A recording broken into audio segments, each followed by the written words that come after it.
সবাই বলে না একটা মেয়ে খারাপ হওয়ার পেছনে একটা ছেলের হাত থাকে।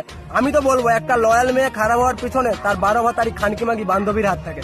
তার কারণ একটা মেয়ে তোমাকে মন থেকে ভালোবাসে, তোমার সাথে অনেকদিন সম্পর্ক চালিয়েছে, অনেক বছর সম্পর্ক চালিয়েছে, কিন্তু তার বান্ধবী তার বয়ফ্রেন্ডের সাথে দেখা করতে হবে, বলবে চল আমার সাথে চল।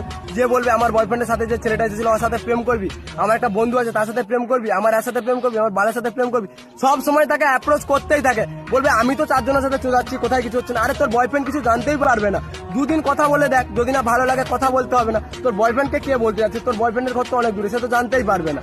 আর এমন ভাবে ঠিক একটা মেয়ে কথা বলতে শুরু করে, কথা বলতে বলতে ছেলেটার থাকে এবার লুকোতে শুরু করে। আর একটা মেয়ে যখন একটা অন্য ছেলের সাথে কথা বলে সেটা মেয়েটার ব্যবহারেই বোঝা যায়। বাট মেয়েদের বুদ্ধি আটুতে থাকে, এমন এমন কাজ করে, ছেলেকে ব্লক করে ফোন করবে, ফোন করে বলবে যে বাবা ফোন করছিল, রাত 12টার সময় বলবে যে মাসি ফোন করেছিল তাই অন্য করে ব্যস্ত ছিল।